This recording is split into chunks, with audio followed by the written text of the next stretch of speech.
My words are my scepter, my stories are my kingdom, my pen is my sword and I wield it with precision. Warning: novel کے تمام جملے حقوق مصنفہ کے پاس محفوظ ہیں۔ Novel کے نام، ڈائلاگ، سین یا کسی بھی حصے کو کسی social media platform, website, کتب یا رسالے میں کاپی کرنا سخت ممنوع اور قانونی جرم ہے۔ خلاف ورزی کی صورت میں کاپی کرنے والے کے خلاف لیگل ایکشن لیا جائے گا۔ السلام علیکم ایوری ون، کیسے ہیں آپ سب؟ آئی ہوپ سو آپ سب بالکل ٹھیک ٹھاک ہوں گے، خیریت سے ہوں گے اور فل آن موج مستی میں ہوں گے۔ سو آج ہے ایپیسوڈ 9 کا پارٹ 2 اینڈ سٹارٹ میں جو ہے میں نے آپ سے ایک دو باتیں ڈسکس کرنی تھی۔ سب سے پہلے میں نے کہنا تھا کہ میری اکثر جو ہے نا ریڈر سے بات ہوتی رہتی ہے دوسرے سوشل میڈیا اکاؤنٹس پر۔ اگر کوئی مجھے میسج کر کے ان باکس کر کے کچھ پوچھے، میں جواب بھی دیتی ہوں، اس طرح سے کچھ کویشچن ہو یا کوئی ایسی کوئی بات کرنی ہو تو میں وہاں پر بھی آپ لوگوں کو آنسر کر دیتی ہوں۔ لیکن آج کل جو ہے نا انسٹا پہ وہ ایشو چل رہا ہے، میری طرف سے پرائیویسی نہیں لگی ہوئی ڈی ایمز پر، میں نے الاؤ کیا ہوا ہے کہ سب جو ہے وہ ڈی ایم کر سکتے ہیں، بٹ پتہ نہیں کیوں وہ اس طرح سے ہوا ہے کہ ریڈرز کے پاس جو ہے نا پرائیویسی جا رہی ہے، کہ وہ کہہ رہے ہیں کہ نا وہ لکھا ہوا آتا ہے کہ جب تک میں انہیں فالو نہ کروں تب تک ڈی ایم نہیں کر پائیں گے۔ اور میں نے اس کو باقی بھی دوسرے اکاؤنٹ سے بھی چیک کروایا، جو گھر میں باقی اکاؤنٹ سے میں نے ادھر سے چیک کیا تو واقعی میں ایسا تھا کہ پرائیویسی وہ شو ہو رہی تھی کہ جب تک میں نہ فالو کروں تب تک ڈی ایم نہیں جا سکتا، آپ لوگوں کا مجھے ریسیو نہیں ہو سکتا، وہ آپشن ہی نہیں آتا۔ تو میں اس کو جو ہے آج کل میں نے رپورٹ بھی کیا تھا، میں چیک بھی کر رہی ہوں، میں بار بار جا کے سیٹنگ میں اس کو اپڈیٹ کر رہی ہوتی ہوں، پر وہ پتہ نہیں کیوں نہیں ہو رہا، کوئی اس میں ایشو آیا ہوا ہے۔ خیر جب تک وہ ریزولو نہیں ہو جاتا تو تب تک جو ہے آپ لوگ مجھے انسٹا پہ مت ڈی ایم کیجیے گا، کیونکہ مجھے وہ ریسیو ہی نہیں ہوگا، بعد میں بھی نہیں ہوگا جب وہ ٹھیک ہو جائے گا۔ ہاں باقی اسنیپ چیٹ ہے، کوئی بات آپ لوگوں نے کوئی کرنی ہو، کچھ کویشچن بھی، کوئی اگر کچھ اس طرح سے کویشچن کوئی پوچھنا ہو نا تو مجھے یوٹیوب پہ ہی کمنٹ کر کے پوچھ سکتے ہیں۔ اور اگر اس طرح سے کوئی بھی بات ایسی کرنی ہو جو آپ چاہتے ہو کہ نہیں کرنی یوٹیوب پر، تو ہاں آپ لوگ کر سکتے ہو، اسنیپ چیٹ پہ کر سکتے ہو، اور ٹک ٹاک جو ہے اس کا ان باکس وہ اوپن ہے، وہاں پہ کر سکتے ہیں، بٹ انسٹا پہ آج کل وہ ایشو آیا ہوا ہے۔ تو میں نے پہلے بھی انسٹا پہ بھی انفارم کر دیا تھا، میں اس کا جو ہے کوئی نہ کوئی حل نکال کے پھر بتا دوں گی آپ لوگوں کو، ٹھیک ہے؟ اور باقی جو ہے آج کے ایپیسوڈ میں ہنری کی سین زیادہ ہیں، آپ لوگوں نے کل جو ہے کہا تھا ووٹ زیادہ اس کو ملے تھے تو پھر اس وجہ سے میں نے زیادہ اس کے سینس ڈالے۔ باقی میرا خود بھی تھا کہ اب جو ہے نا ہنری کے بھی زیادہ سینس دیتے ہیں، کیونکہ اب نیکسٹ جو ہے نا کچھ ہونے والا ہے، بس کچھ ہونے والا ہے۔ اور باقی جو کریکٹرز ہیں ان کے ساتھ بھی آج کچھ ہنٹ دیا ہے میں نے، اب باقی نیکسٹ ایپیسوڈ میں بہت سی چیزیں ہوں گی اینڈ ہوپ سو نیکسٹ میں ہی شہرام کو پتہ بھی چلے گا جو اس کی غیر موجودگی میں جو کچھ اہیا کے ساتھ ہوا ہے، لائک قاسم والا، ساری ایسی باتیں وہ جو ہیں وہ شہرام کو بھی پتہ چلنی ہے، ٹھیک ہے؟ اور آج آئدن اور دائم کے سینز نہیں آئے کیونکہ وہ لوگ آپ سے بہت ناراض ہوئے ہیں، کسی نے ان کو ووٹ نہیں دیا۔ خیر ان کے سینس جو ہے نا آج کے ایپیسوڈ میں میں نے نہیں دینے تھے، میں نے دینے ہی نہیں تھے، دل ہی نہیں چاہ رہا تھا، کیونکہ پہلے بہت لکھ چکی ہوں، ان کے کافی لکھے ہیں، تو میں نے کہا نہیں آج ذرا ان کے معاملے میں ریسٹ لیتے ہیں، باقی نیکسٹ میں انشاءاللہ دوں گی، ان کے سینس بھی دوں گی۔ اور اب وہ بھی آنے والی ہیں، شائستہ، ہاشمی، رسی، پھپھو، اور وہ جو ہے نا جب وہ آئیں گی تو بڑے مزے کا کچھ ہونے والا ہے۔ اس کا جو ہے نا اس سین کا میں نے اسپوائلر ریڈی کر کے رکھا ہوا ہے، میرے پاس پڑا ہوا ہے، آج بھی میرا بڑا دل تھا میں اپلوڈ کروں، بٹ پھر میں نے کہا نہیں ابھی نہیں، بعد میں کروں گی، تو خیر وہ میں تب اپلوڈ کروں گی۔ اور اب جو ہے ایپیسوڈ سٹارٹ کرتے ہیں دیر کیے بغیر۔ ابن آدم کا مقدر بنت ہوا کی تقدیر، از قلم رائنا شیخ، قسط نمبر 9، پارٹ نمبر 2۔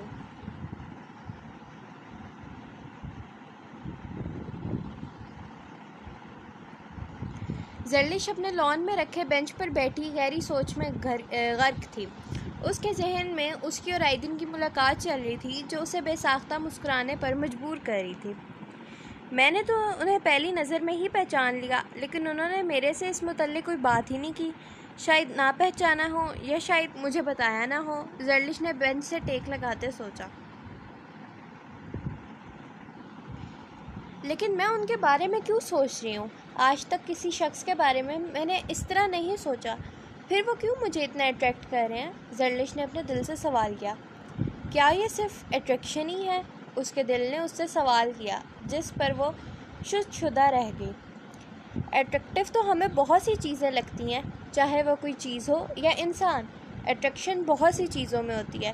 ہم گھنٹوں بیٹھ کر اسے دیکھ سکتے ہیں، کچھ وقت تک سوچ سکتے ہیں، لیکن مسلسل سوچنا، ہر لمحہ اسی کا خیال آنا، یہ اٹریکشن کیسے ہو سکتی ہے؟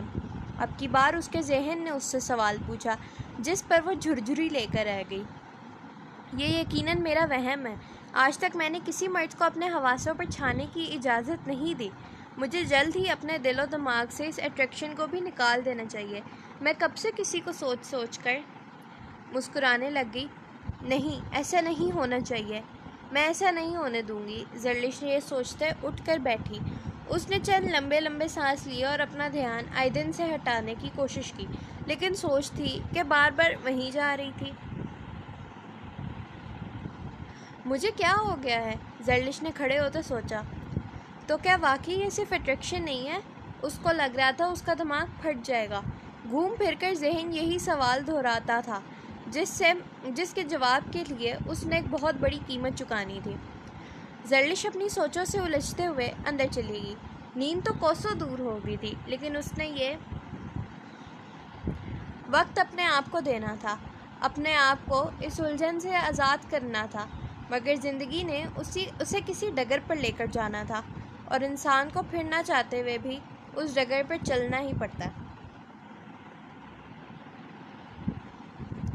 اسٹیلا ایملی کے کمرے میں بیٹھی اپنی موم کے ساتھ نیا پلان بنانے میں مصروف تھی جب انہیں ہنری اور اسمتھ ڈیوڈ کی آمد کی خبر ملی۔ وہ دونوں کمرے سے نکلتی لاؤنج کی سمت بڑھی، اور ان کے وہاں پہنچتے ہی ہنری اور اسمتھ ڈیوڈ ایک دوسرے کے قدم سے قدم ملاتے لاؤنج میں داخل ہوئے۔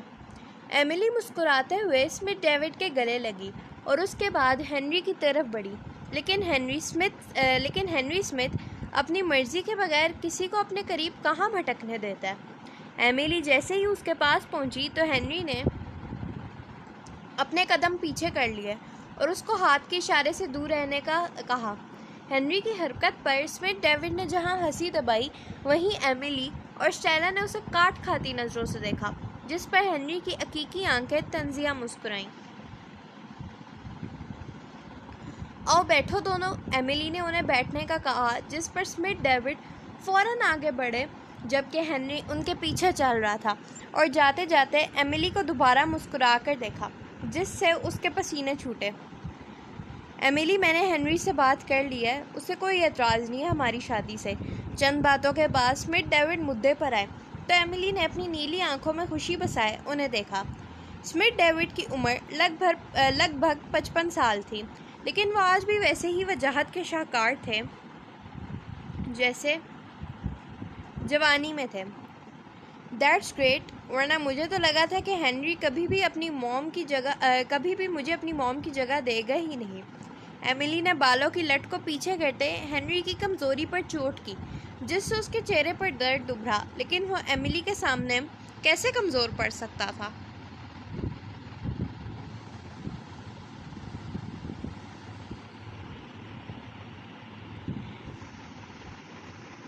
وہ جگہ کبھی آپ کو دوں گا بھی نہیں، ڈیئر بلیک کیٹ۔ ہنری کے انابی لب مسکراہٹ میں ڈھلے، اور وہیں اسٹیلا اور ایملی کو جھٹکا لگا۔ ایملی کو تو وہ پہلے ہی بتا چکا تھا کہ وہ اس کے بارے میں سب جانتا ہے، لیکن آج تو اس نے اسمتھ ڈیوڈ کے سامنے بول دیا تھا۔ Black cat? اسمتھ ڈیوڈ نے اداکاری کرتے ہنری سے پوچھا، جس پر ایملی کے ہاتھ پیر پھولے۔ اوہ ڈیڈی، میں نے فیوچر موم کو جسٹ نک نیم دیا ہے، you know, mother son bond. Henry ہنستے ہوئے اس بات کو تمسخر میں اڑا گیا، جبکہ اسٹیلا اور ایملی کا تو چہرے کا رنگ ہی اڑ چکا تھا۔ اسمتھ ڈیوڈ بھی اس کی بات سنتے ہنس پڑے۔ اب دیکھو ایملی، میرا بیٹا تمہیں پورے دل سے قبول کر چکا ہے، اب شادی کس دن کرنی ہے؟ اسمتھ ڈیوڈ نے ایملی سے مسکراتے ہوئے پوچھا۔ ان کی مسکراہٹ میں ایملی کو کچھ عجیب لگا، لیکن اپنا وہم سمجھتے اس خیال کو جھٹک گئی۔ شادی سے پہلے میری ایک شرط ہے، اور وہ یہ کہ ہماری شادی کے ساتھ اسٹیلا اور ہنری کی بھی شادی ہوگی۔ ایملی نے ٹانگ پر ٹانگ جماتے اپنی شرط رکھی، اور اس کی بات سنتے ہنری کی رگیں تن گئیں۔ اس نے جھٹکے سے اسمتھ ڈیوڈ کو دیکھا، جو اسے دیکھتے ایملی کی طرف مڑے۔ وائی ناٹ، ہنری تو ویسے ہی اسٹیلا کو پسند کرتا ہے، بس میری وجہ سے انکار کرتا تھا، سو ٹھیک ہے۔ اسمتھ ڈیوڈ کے اقرار پر اسٹیلا کھل کر مسکرائی اور ہنری اسے دیکھتا مسکرایا تو تھا لیکن شیطانی مسکراہٹ کے ساتھ۔ صفان اپنے بیڈ پر بیٹھا کتاب پڑھ رہا تھا۔ اس کی بچپن کی عادت تھی کہ وہ سونے سے پہلے کوئی اچھی معلوماتی کتاب پڑھتا تھا۔ اس نے کتاب کو بند کرتے اپنے بک ریک میں رکھا اور بیڈ پر بیٹھ گیا۔ نہ جانے کافی دیر سے اس کا دل اتنا کیوں گھبرا رہا تھا۔ اس کی چھٹی حس بہت تیز تھی۔ اکثر کسی انہونی سے پہلے اس کا دل ایسے ہی گھبرانے لگتا تھا۔ اس نے سائڈ ٹیبل پر پڑے جگ سے گلاس میں پانی انڈیلا اور گلاس کو اپنے لبوں سے لگا گیا۔ یا اللہ خیر کرنا، سب کو اپنی حفظ و امان میں رکھنا۔ صفان دعا کرتا بیڈ پر لیٹ گیا لیکن دل ابھی تک گھبرا رہا تھا۔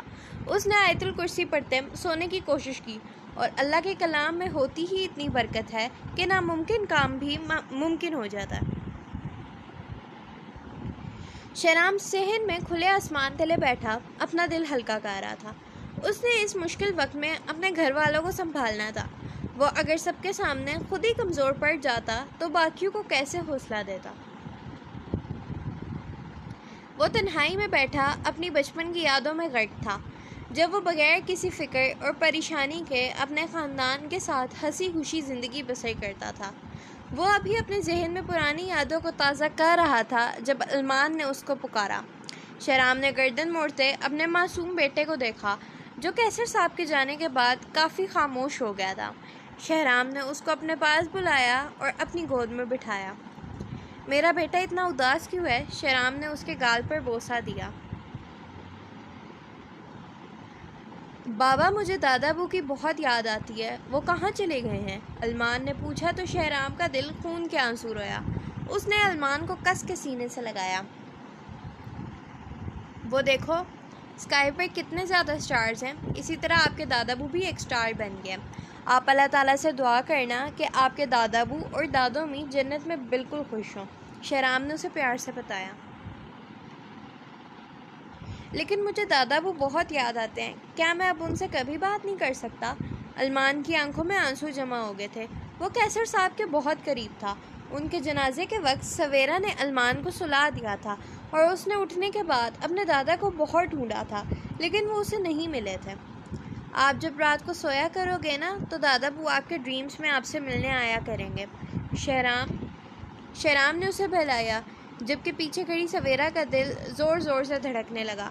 وہ کب سے کھڑی ان دونوں کی باتیں سن رہی تھی۔ سویرا یہ باتیں سنتی اپنے کمرے میں داخل ہوئی اور سنگار میز کے سامنے کھڑے ہوتے اپنے آپ کو دیکھنے لگی۔ میں بچا سکتی تھی انہیں۔ سویرا کی آنکھوں سے آنسو زاروں قطار بہہ نکلے۔ پاگل لڑکی، تم اس گھر کی مالکن بن گئی ہو، یہ سب سوچنا بند کرو۔ انہوں نے ایک نہ ایک دن اس دنیا سے جانا ہی تھا اور یہی وقت مقرر تھا۔ سویرا کی سماعت میں بسمہ کا جملہ دہرانے لگا۔ اس نے جھٹکے سے سر اٹھاتے واپس آئینے میں دیکھا۔ ٹھیک ہی تو کہہ رہی تھی بسمہ، ایک نہ ایک دن علمان اور شہرام خود ہی سنبھل جائیں گے۔ ان کے جانے کا یہی وقت تھا۔ میں نے تو کچھ نہیں کیا، بلکہ اب تو یہ گھر بھی میرا ہے۔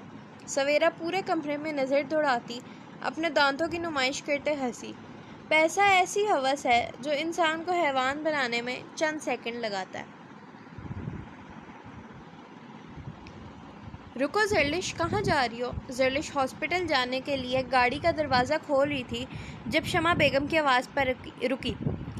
ہاسپٹل جا رہی ہوں ممی، زرلش نے انہیں دیکھتے جواب دیا۔ آج شمسی بھائی اور نوشین بھابی نے آنا ہے، میں نے تمہیں بتایا تھا نا کہ آج گھر پر ہی رہنا۔ شمع بیگم نے اسے جانے سے منع کیا۔ آئی ایم سوری ممی، آج تو میں گھر بھی لیٹ ہی پہنچوں گی۔ آج ہاسپٹل میں کچھ ایمرجنسی کیسز ڈیل کرنے کے بعد میں نے کلینک جانا ہے آج، اسی لیے کلینک کا ٹائم بھی آگے کروا دیا۔ زرلش نے انہیں اپنی پورے دن کی مصروفیات بتائیں۔ زرلش، تمہارا گھر پر موجود ہونا ضروری ہے، تم سمجھ رہی ہو نا کہ میں کیا کہنا چاہ رہی ہوں؟ شمع بیگم نے اپنی بات اسے نرمی سے واضح کی۔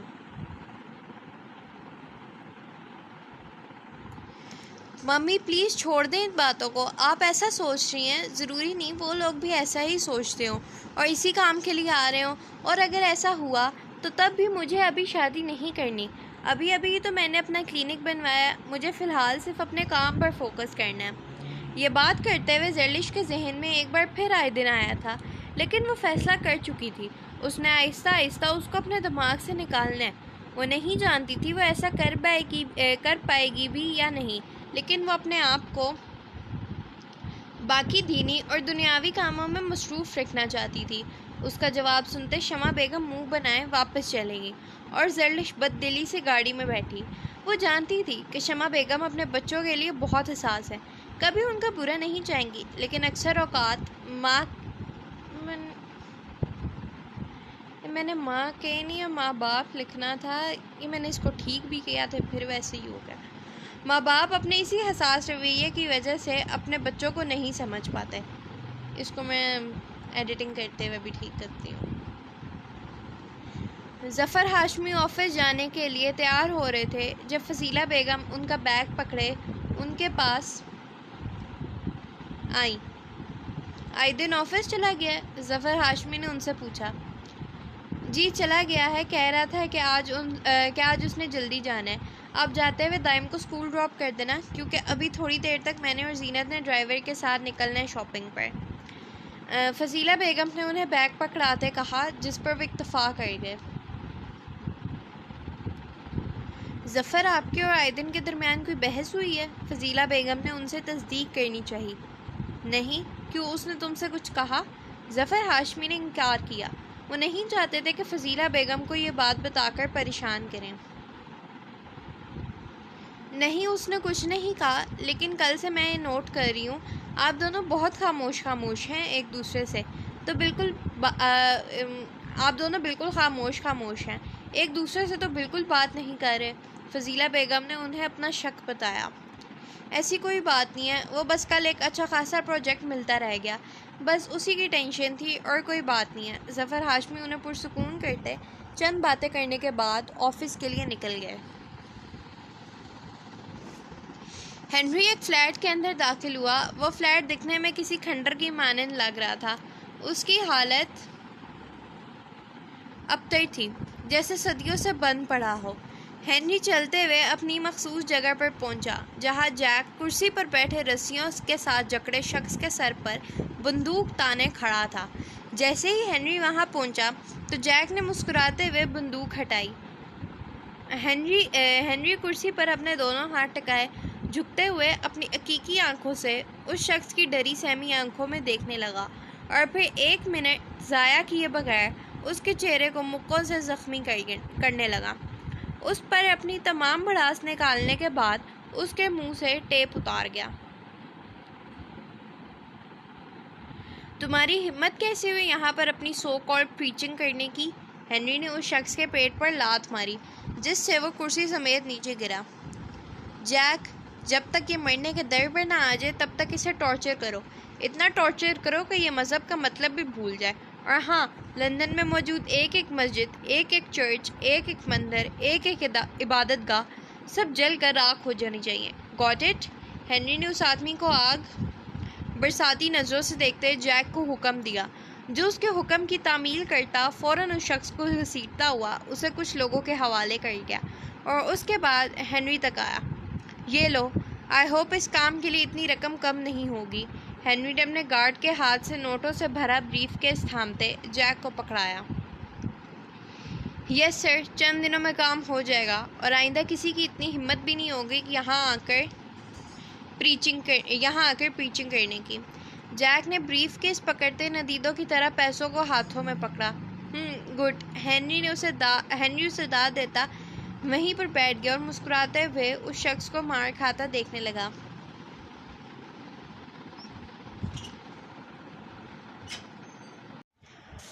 زلفی، اب جو کرنا ہوگا جلدی کرنا ہوگا. ہنری کسی بھی وقت اسمتھ کو سب کچھ سچ بتا سکتا ہے. بلیک کیٹ زلفی کے سامنے بیٹھتے بولی، جو اس وقت سگریٹ نوشی کر رہا تھا. اور تمہیں لگتا ہے اس نے ابھی تک کچھ نہیں بتایا ہوگا؟ ایملی، اسمتھ ڈیوڈ ہنری کا بھی باپ ہے، اسے سب کچھ پہلے سے پتا ہوگا. زلفی صوفے پر بازو پھیلائے آرام دہ حالت میں بیٹھتے گویا ہوا. اسمتھ کو کچھ نہیں پتا. میں نے اس کی آنکھوں میں اپنے لیے محبت دیکھی ہے، سچی محبت. ایملی پورے یقین سے بولی تھی۔ مرد کی آنکھیں بڑی دھوکے باز ہوتی ہیں، اب مجھے ہی دیکھ لو۔ زلفی خباثت سے کہکا لگا گیا، جس پر ایملی نے اسے گھورا۔ تم اپنی تو بات ہی مت کرو اور پاکستان میں کوئی اور لڑکے ڈھونڈو گینگ میں رکھنے کے لیے تاکہ جلدی جلدی کام ہو سکے، ایملی نے اپنے بالوں کا بن بناتے کہا۔ اس کی تم فکر مت کرو، دنیا مرتی ہے زلفی کے گینگ کا حصہ بننے کے لیے۔ زلفی پھر ہنسنے لگا اور سائڈ پر پڑی شراب کی بوتل کا ڈھکن کھولتے اسے پینے لگا۔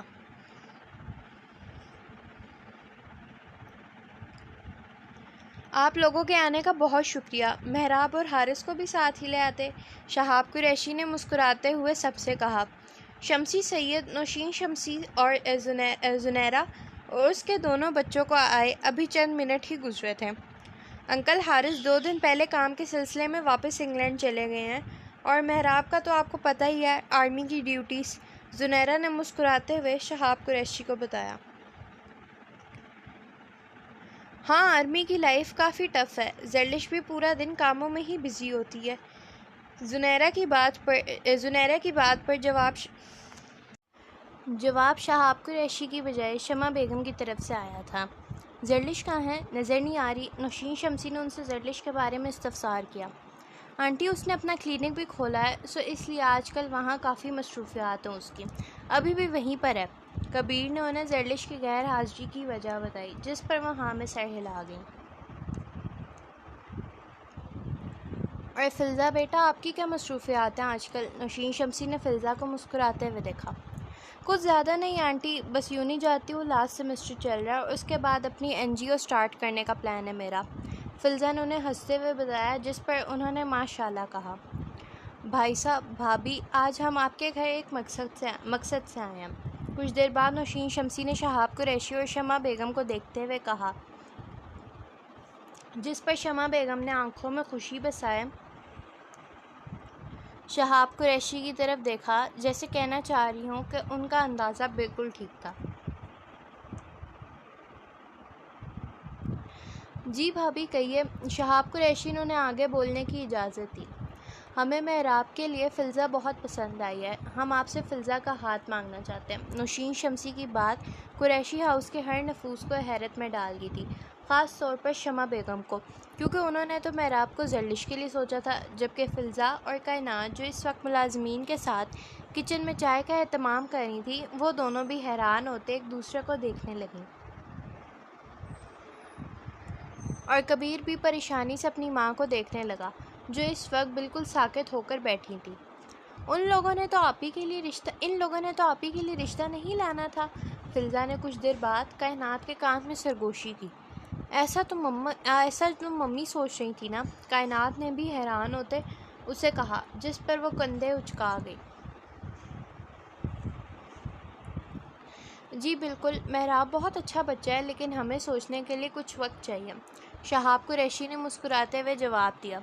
ہمیں کوئی اعتراض نہیں، آپ لوگ جتنا وقت لینا چاہیں لے سکتے ہیں، اور شہاب، اگر تم انکار بھی کرنا چاہو تو پورا حق ہے تمہیں، اس سے ہماری دوستی پر کوئی بھی آنچ نہیں آئے گی، شمسی سید نے انہیں تسلی آمیز لہجے میں کہا، جس پر وہ مسکرائے، اور شمع بیگم بھی معاملے کی نزاکت کو سمجھتے ہوئے مہمانوں کے سامنے اپنے تاثرات کو نارمل کر گئیں۔ ہنری کانوں میں ہیڈ فون لگائے ایملی اور زلفی کی ساری باتیں سن رہا تھا، ان کے خطرناک ارادے سن کر بھی ہنری کے کانوں پر جون تک نہیں رینگی تھی، الٹا وہ ہنس کر دورہ ہو رہا تھا۔ یہ میری والی حرکتیں اس کی بے وقوفوں کی بے وقوفیاں، ہنری کہہ کے لگاتے ہیڈ فون کانوں سے اتار گیا۔ وہ آج کافی عرصے بعد یوں ہنس رہا تھا، دشمنوں کو تگنی کا ناچ نچوانے کا بھی اپنا ہی مزہ ہوتا۔ سو یہ تھی ایپیسوڈ، ہوپ سو پسند آئی ہوگی، اور ایپیسوڈ 10 پارٹ 1 جو ہے وہ 2 days کے بعد یعنی سیٹرڈے کو اپلوڈ ہوگی۔ باقی آپ لوگ کمنٹس کے تھرو مجھے ضرور بتائیں کہ کیسی لگی، اور صرف وہی ریڈرز دے رہے ہوتے ہیں ریویوز جن کے روز آتے ہیں، میں چاہتی ہوں کہ نیو ریڈرز بھی تو پڑھتے اتنے ہیں، اور ریویو صرف کچھ کے ہی ہوتے ہیں، ریویو دیا کرے، کوئی زیادہ ٹائم نہیں لگتا، چاہے چھوٹا سا ہی ہو، آپ لوگوں کو جیسا ریویو دینا چاہتے ہیں ویسے دیں، چھوٹا سا ہی ہو بے شک، چاہے لانگ دینا چاہیے چاہے شارٹ، آپ کی مرضی ہے. باقی ویڈیو کو لائک کریں، اور موسٹلی لوگوں نے سبسکرائب بھی نہیں کیا ہوا، وہ جو ہیں جو پڑھتے ہیں وہ سبسکرائب بھی کر دیں تاکہ مجھے پتہ چلتا رہے کہ کون کون سے ریڈرز پڑھ رہے ہیں. اور باقی میرے سوشل میڈیا اکاؤنٹس کے لنکس جو ہیں وہ ڈسکرپشن میں، اور اس ویڈیو کی بھی اور چینل کے اباؤٹ میں بھی ہیں، وہاں پہ جو ہے مجھے فالو کر لیں. وہاں پہ میں آپ کو اپڈیٹس دیتی رہا کروں گی. ٹھیک ہے؟ So take care of yourselves and اللہ حافظ.